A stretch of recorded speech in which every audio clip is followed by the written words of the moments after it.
Reka ndagushimire we wamaze kugira subscribe, ndagushimire nawe uza kugira subscribe kuri MPR TV, kuri microphone Gibeon Customs. Nkuko twabibemereye mu mwaka wa 2021 tugiye kuza turabazanira ibintu bishasha. Ubu twabazanira ikiganiro kigiye kuza kirabafasha kumenyekanisha ibintu vyabaye muri entertainment, vyaciye ku ma stati y'abastar, vyaciye ku ma Facebook, ama insolite yagiye arahaba canke ibintu vyoba vyaragiye biraba, canke ibintu vyagiye biraba mu makungu nko ku bastare bacu basanzwe baba hanze. Iki kiganiro kizokwama mukironka imisi yose muri weekend, kizokwama mwakironse muri weekend. Hama kizohora gifasha abantu badashobora kuronka umwanya kuja ku ma social media gusoma ibintu vyaciye ku ma social media. Uzorusanga ibintu byose vyaciye ku ma social media biri muri iki kiganiro. No musi rero akaba ari ikiganiro ca mbere, reka tugihere hehe gabasha. Muri ndwi habaye ibintu vyinshi cyane, ariko reka duhere muri seminaire yateguwe na Bantu Boy. Seminaire yagenze neza. Seminaire bari bayise Valorisation des artistes et les œuvres. Seminaire yagenze neza, twarashoboye kubonamo abantu abatwara amicale des musiciens, abantu bose barukiye muri Bantu Boy bose bari bahari. Seminaire barayaze, baragerageje gutora umuti w'ibibazo bimwe naho ibibazo byose bitashoboye gukemuka, ariko baragerageje gutanga ivyiyumviro bose. Nka Boy yaravuze ati amicale des musiciens ishobore gufasha ishikire imbere muri leta, basabe umuziki w'Uburundi ushigikirwe, habe n'itegeko yuko wovuzwa ku bice vyinshi kwijana n'imiburi 95%. Umva yose nivyo bagiye barasaba. Iki naco iyo seminaire abastare bamwe ntibashoboye kuhashika, aho bagira bavuga yuko bagize ama complexe ibintu vyuko. Ico ni kimwe cyo caranze indwi. Igikurikira ca kabiri naco twovuga ni album ya Mr Champagne ikaraza neza, aho yateguye album. Iyo album nkuko tumaze imisi tubikurikirana kuri social media, amaze gutangaza yuko iyo album izoba irimo Menya, ikazoba irimo na Fizzo, ikazoba irimo na Dully Sax kuva muri Tanzania. Umva ni ikintu ciza. Akazoba irimo Best Life Music, akazobonamo n'umwe mu rapper Frank Duniano. Icyo ni iki naco ni kimwe mu vyaranze indwi. Okay, ikigira gatatu naco twovuga ni indirimbo ya allvin Smith yise Chokoroza. Indirimbo nziza ifite amasalamu meza, mashaka kwiraba gatoyi. Kwanza reka twishishe gatoyi muyikurikirane ko badashoboye kuyibona.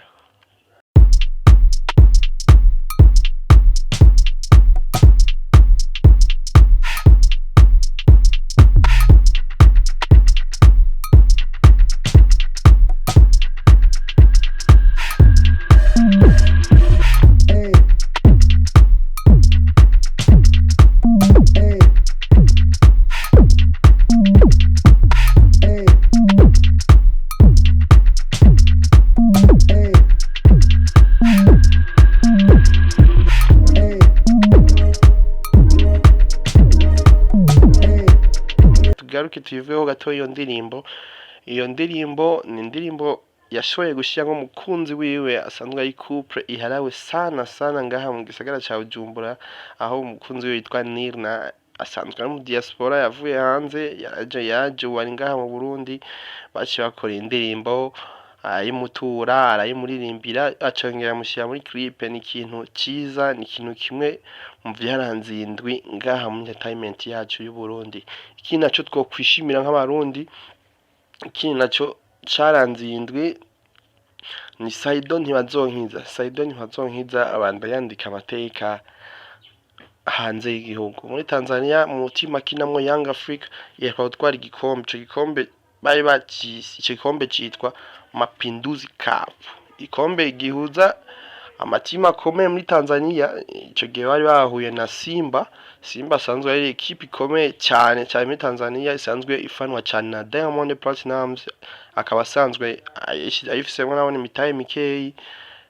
Yari yahuye na Young Africa isanzwe kirimo saidi ntibazonkiza. Rero iyo match yarabaye match irahari 0-0 baraja mu za penalty baratera muri Simba barahusha penalty ya nyuma yahaye igikombe itegwa na saidi ntibazonkiza aha mu gikombe kija muri Young Africa. Iyo team sanzwe imenyerezwa n'umwe mu Barundi baba entraîneur bafise uburambe yamenyeje imigwi nka Atletico Zadiadike ni Cedric Kaze musanzwe menshi mumuzi ku bantu bakunda umupira kandi irafise n'undi bumenyereza w'abanyezamu ariwe Vladimir muramuzi kera yahoze ari umugardien asamira intamba mu rugamba.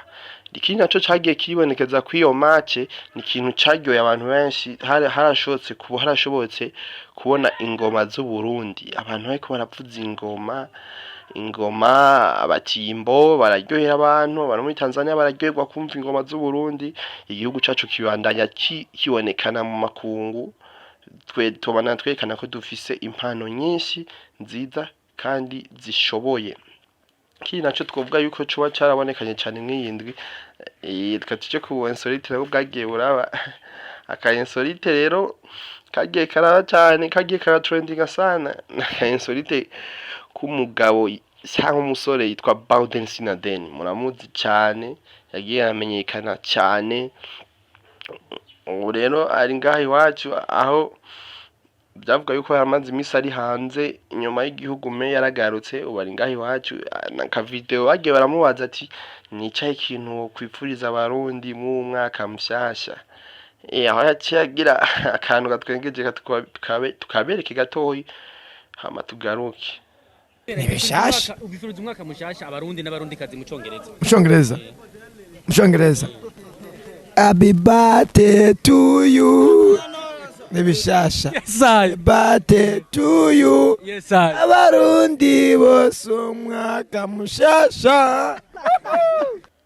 Okay nkuko mwakabonye mwana ka video gatwengeje cyane akonoboneka mu bintu vyamenyekana cyane yindwi ikinya cyo twavuga cagiye kiramenyekana ni indirimbo igiye gusohoka ya bface indirimbo yagiye gusohoka ya bface izokwitwa insolite.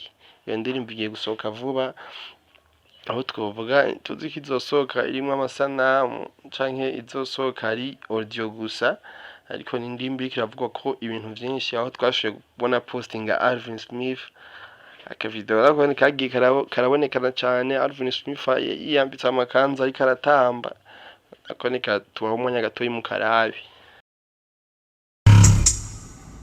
Yeah, hello, this that why, that that bought me like you crazy, goddamn, good, yeah.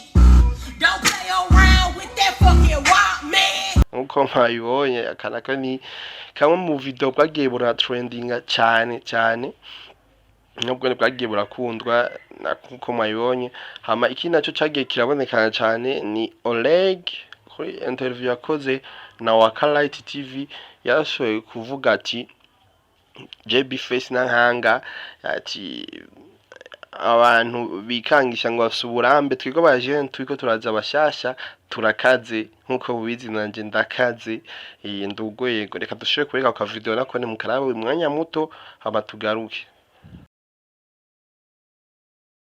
Uwo munsi nyene baca bagufata eske wewe ntumva ko iyo ndirimbo umengo nivyo nyene wagarukanye bakavuga ati nouvelle génération ngiraje urumva ije gukuraho abaririnzi bari basanzwe bariho urumva kubira inguvu bazananye ico kintu gifata gute sinovuga bavuga mbe babiri riruma kabisa igiti kirakura kikabisa ikindi urumva jewe naje gukorana inguvu kugira bakubise mukanya mpeje kubona coming soon yitwa insolite y'umuhapera atibwira abo bana bose bari mu rubuga bavemo kuko nahishikiye ico kintu we nk'umuhapera kucakira gute ivyo ndavyakira gute tivye je kila muntu na bitu byake bana mbona ko jewe kandi umuhapera azwi kameme azwi atazwi ivyo nivyiwiwe kandi yagutanguriye nawe murabo bariko bavuga ati ngo muje kubakuraho nawe rero avuze ati ahubwo nitwe rero tugiye twakureho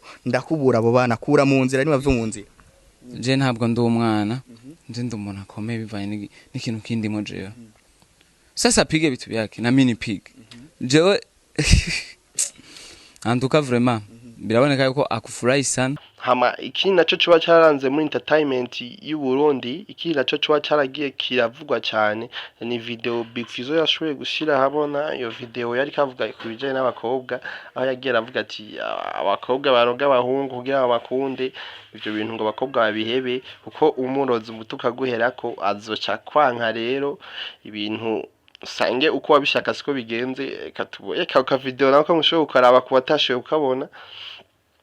Shirikina, mapenzi sio shirikina. Narudia tena kusema mapenzi sio shirikina. Mtu akikupenda mwenyewe ndo urozi wenyewe. Sasa umroge tena nini? Dada zangu, acheni ushirikina. Acha mtu akupende mapenzi, sio uende kwa ukaange. Msho mtakuja kujikanga wenyewe. Acheni tabia ushirikina. Nini?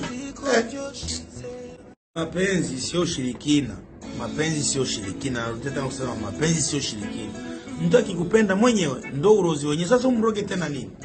Dada zangu, acheni ushirikina. Acha mtu akupende mapenzi, sio uende kwa ukaange.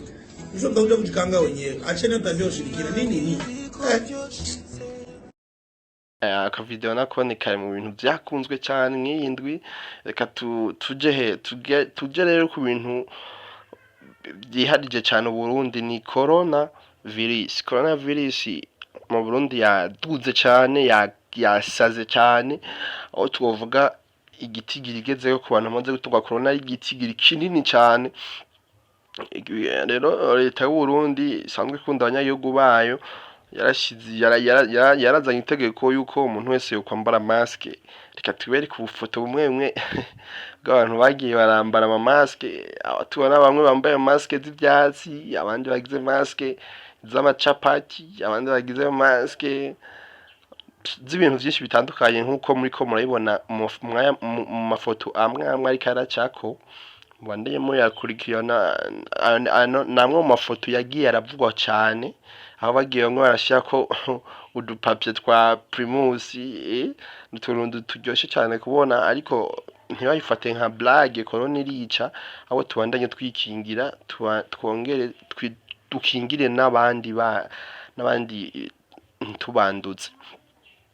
Ikindi naco twovuga, satb yarashoboye gupostinga ku bijanye na corona, aho twagiye tubonagira post avuga ati leta nirabe ahantu hahurira abantu benshi, ni muri eglise, bugara ama eglise kugira ntibanduzanye. Rero bamwe bayifashe gutandukanye, abandi nabo ati sinzi ukuntu bimeze. Igihari hanini sinzi, bamwe baramutahura abandi ntibamutahura, ariko ashobora kuba afise ide abandi bakabona nta ide afise. Nico ni ikintu kimwe mu bintu byagiye bivugwa cyane mu muziki w'u Burundi. Hanini n'ivyo byagiye birabonekana cyane, mwashoboye kubikurikirana. Twizere mu ndwi naho tuzobashikiza ibindi byinshi byaranze iyi ndwi, ariko n'ibindi byinshi birahari.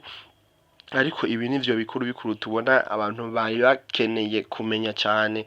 Abatubana tubashimira ngo bakurikiranye ikiganiro cyaciye kuri MPR TV, ukagira n'agasubscribe, tugira agakommentaire, hama uduhanure tubwire ico twohindura kugira tubandanye dutera imbere, twongera duteza imbere umuziki wacu muri rusangi.